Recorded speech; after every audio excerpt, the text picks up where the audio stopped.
هغه ورځ راتلونکې ده.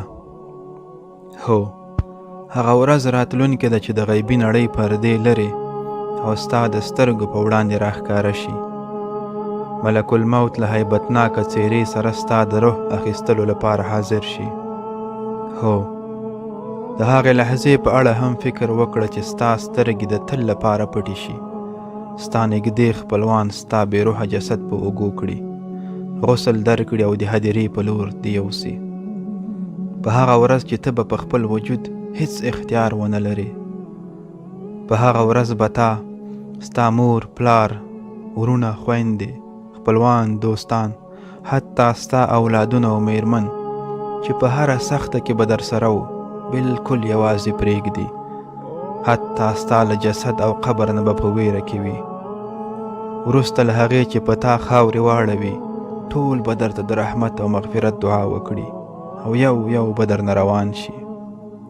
کرار کرار به دې ټول هیر کړي او داسې وخت به راشي چې هیڅ انسان به نه درپسې ژاړي.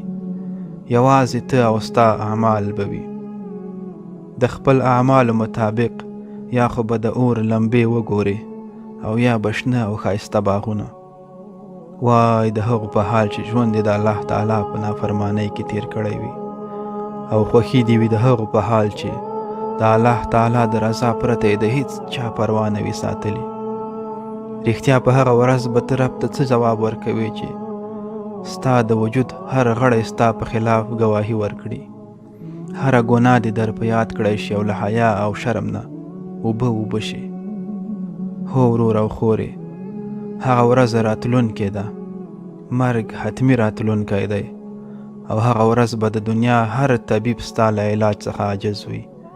نه به هم ستا د کورنۍ او دوستانو ژړا او فریاد تا ته څه فایده وکړي. مسلمان ورور او خورې راویښ شه او د خیر په کارونو کې بیړه وکړه. قرآن د دغه تیارو لپاره رڼا ده. لمونځ د دغو سختو وختونو ملګری دی. صدقه ورکړه، ولو که یوه خرما هم وي. خلکو سره نیک اخلاق او ښه تعامل کوه. که 100 کاله او حتی 1000 کاله هم په دې دنیا کې ژوند وکړې، بیا هم مرګ راتلونکی او انسان فنا کېدونکی دی.